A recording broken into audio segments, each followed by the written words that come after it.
Punit, let me jump straight in. And it's been quite an 18 months that we've all lived through in all parts of the world. And let's look at this from a business point of view, first of all. And I wonder of your assessment of how prepared business was for this pandemic that, quite rightly, very few people saw coming to the extent that it did. But how prepared were business to deal with it? First, great to be with you. The great philosopher Mike Tyson once said, everybody has a plan until they get punched in the mouth. And it's fair to say that COVID-19 was a punch in the mouth for the entire global business community. I've been with Deloitte for 35 years, and this is my first global pandemic that I've had to deal with. And it's quite different than the Great Recession, as a for instance. And any playbook that we developed in the Great Recession or other events doesn't quite fit here. And what I think businesses had to do, frankly, was to rapidly respond. And then if they were forward-looking, to start thinking about how they were going to recover and then eventually thrive. But that initial response, for Deloitte, for instance, taking 300,000 people remote, was very rapid. The speed with which this pandemic hit and the global nature of it was very unique. And so, to use another analogy, you had to play really solid defense, protect your people, take care of your people, and in terms of serving your clients, come up with contingency plans so that you could keep serving your clients. But you also had to play defense on making sure that you had adequate liquidity. We've been around for 175 years, and I was going to ensure that under my watch that we would have a 176th year. And that was all around respond. And then for the entities that are recovering well, using the same analogy, they started playing great offense and started in the pandemic, focusing on clients, making contrarian moves, continuing investments in people, in technology, and taking advantage of what the pandemic offered. And what I mean by that is digitization, as an example. There's been more digitization in the last 14, 15 months than there have been in the last 2, 3, 4 years. And so really investing in that, that's all part of recovering and then eventually coming out of it and thriving. So short answer, nobody had a plan, I don't think.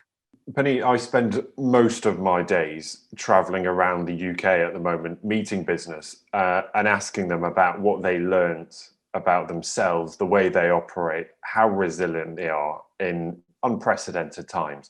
And I'm aware that we are not out of the woods yet. There is still a long way to go till we get back to something that resembles normal. But what would you say for yourself and your business, but for many others that you deal with, about what is the biggest lesson they've learned about themselves? That we are more resilient, and our people are more resilient than we could even imagine. Giving back to our communities, keeping a focus beyond just the bottom line is the right thing to do. It is also the right business thing to do. It is something that can galvanize an organization like it has done Deloitte and keep people focused on serving clients, giving back to their communities. I mean, Ben, for Deloitte, it's very simple. Our purpose is to make an impact for our clients that we serve, for the people that we hire and develop, and for the communities that we live and work in. And we kept true to that. And that was a real learning for us, that purpose is our North Star, and it galvanizes us to stick together and take care of each other, but also keep focused on what really matters.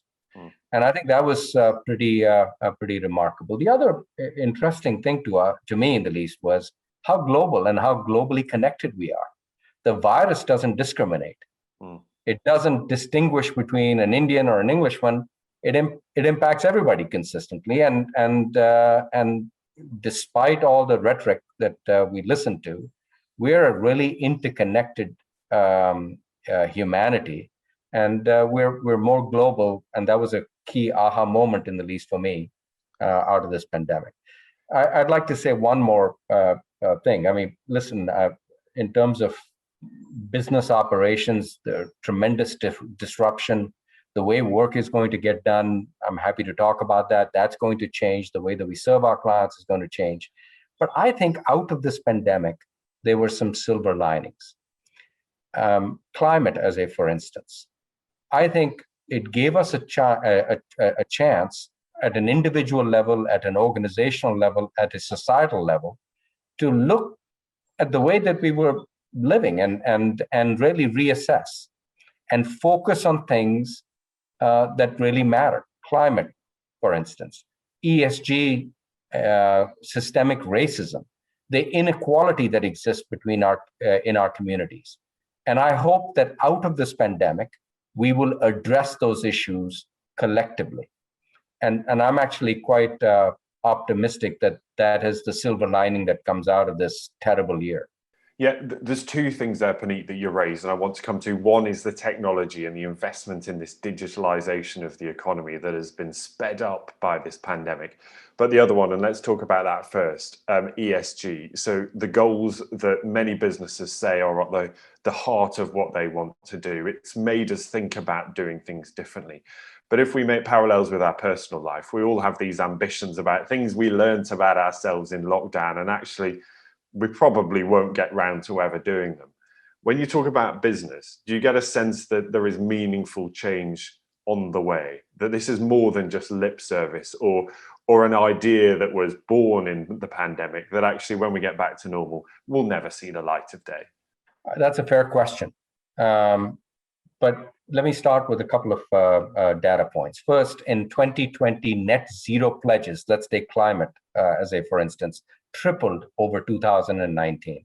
Now, will all of these pledges be delivered on? I don't know. I hope they will be, but only time will tell. But there are a couple of other things that or data points that make me more optimistic. Let's take Deloitte as a for instance. 86% of the 300,000 professionals that call Deloitte home are millennials and Gen Zs. Their top issue is climate. So if I want to retain 86% of my coveted professionals, I need to have a credible response to this particular issue, not just a commitment, but a response with metrics. Let me give you another anecdotal example. I recruit, or Deloitte recruits, thousands of people every year, and I go to campuses in the United States and Europe and Asia Pacific. And consistently, I'm asked the same question. What does Deloitte do beyond its core profit motive? So if I want to hire the best individuals, I must have a credible response.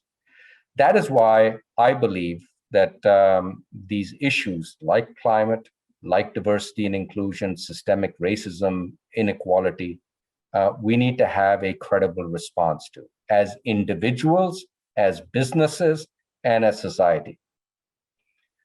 Because our customers are demanding it, our people are demanding it, and to me, in the least, a people-driven business, that is incredibly important. And investors increasingly are demanding it. So that's what makes me optimistic, Ben, is that the commitments will translate into action and then outcomes. Now, I have to say that there are still, like you, I talk to different businesses. There are still businesses that have their head in the sand and think that this will blow over. I don't believe it will. One of the things that we have done with a number of our colleagues in the profession is to come up with voluntary metrics, working with the World Economic Forum. 90 entities, 90 companies have signed up for them.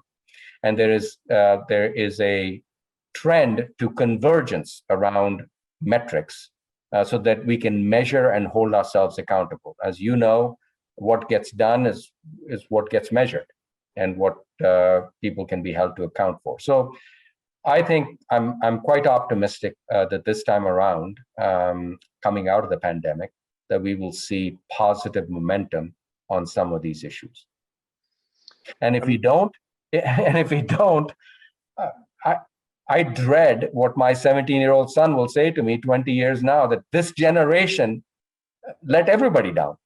Yeah, and you're absolutely right, because it feels that the pressure is coming not only from customers, but as you've highlighted there, from staff. And if you want to recruit and retain, you need to put some of those promises into action, don't you? I want to talk a little bit as well about technology, because you raised the idea of the digitalization that has been brought about by this pandemic. In our domestic lives, but also in business settings, we would not have been doing this 18 months ago, I would imagine. Talk to me about the change that we've seen in this year and a half and what that means for business on a day-to-day level. Well, I think first off, it started with massive disruption. I mean, the way that we were living our lives certainly in a very speedy way got disrupted. What will come out of this is first how work is done, and it will vary by entities that require, or companies that require, close collaboration. I was talking to a pharmaceutical company, and they require really close collaboration. There will be some change, but it may be more akin to what it was like before the pandemic. But then there are other entities which will go to a more hybrid model, more flexible model. But flexibility in the way work is done is here to stay. And let's take Deloitte again as an example. We're in 150 countries. We have 900 offices. Are we going to need 900 offices after the pandemic? The answer is no. Will the configuration of that office for us be the same? The answer is no. What do I mean by that? There'll be more collaborative space, but there will certainly be flexibility in the way that we work, in the way that we continue to serve clients, in the way that we collaborate. So that's one aspect in the way that work is going to get done.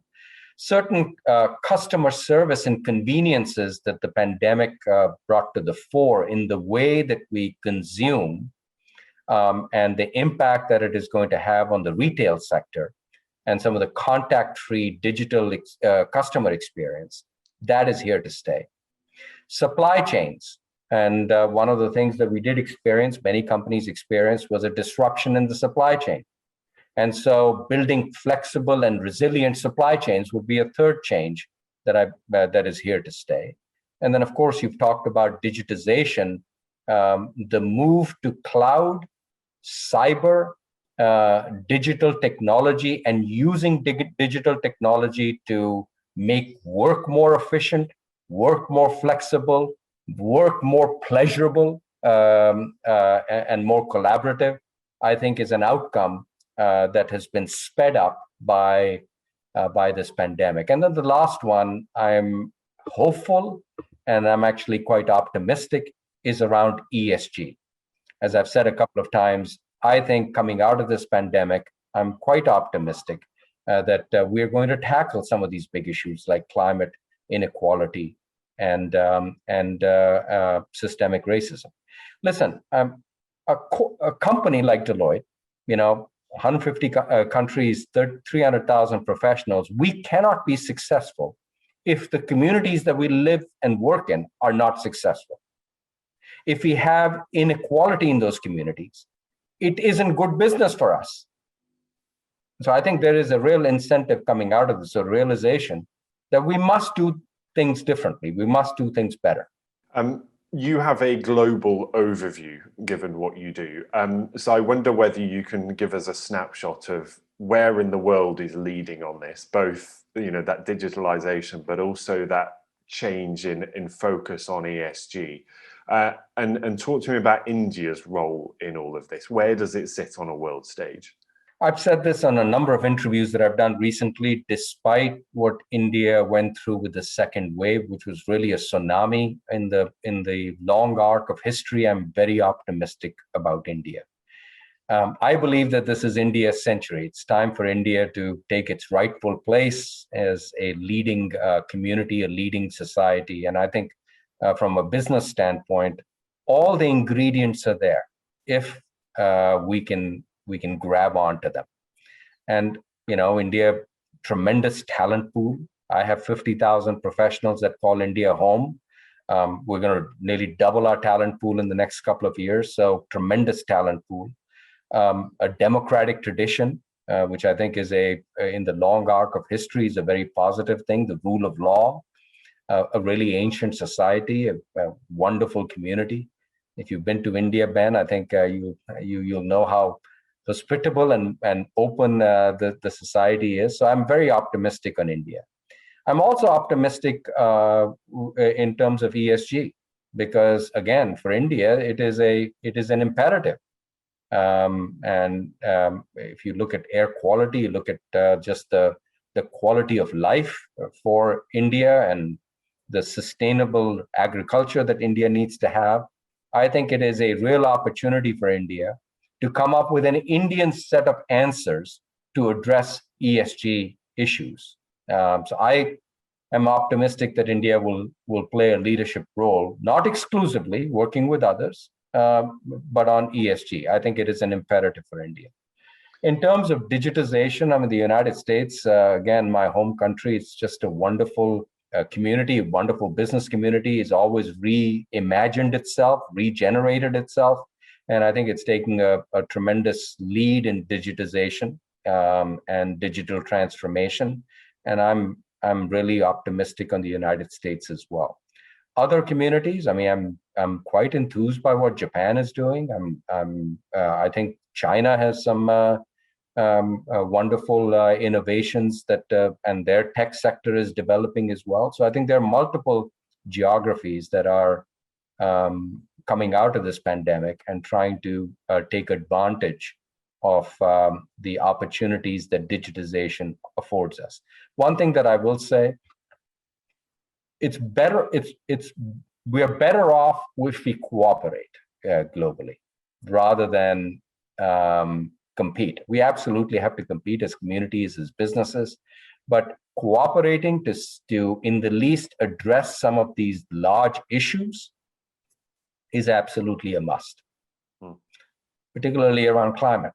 Yeah, because absolutely, those are the biggest issues that do not have borders. By their very nature, it needs a global cooperation to try and tackle them and make some meaningful progress. I'm aware time is tight, so I want to ask you a couple of final thoughts, particularly on a lot of the bold claims that are being made right now about the way we will work, what the future of business will look like, all of these big predictions about how fundamentally different the future will look.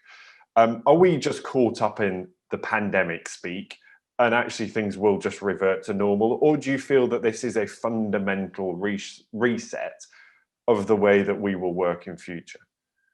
That's a very interesting question, Ben. I think the pandemic will change the way that we will live and work. There is no doubt in my mind.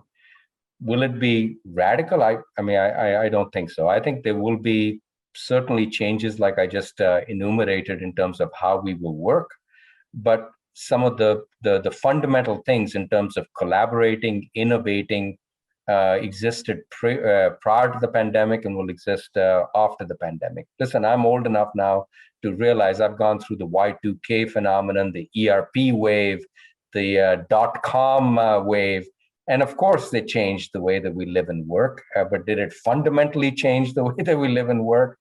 No. But the pandemic and digitization and some of the reimagining of the way that we live and work that the pandemic has brought forth will absolutely change going forward the way that we live and work. Punit, I'm so grateful for your time. We are out of time, but thank you so much for talking. It's fascinating to hear your thoughts because there's so many wild predictions, aren't there, about what will happen next. But you know, you've got your finger on the pulse, so I'm grateful for you explaining all of that.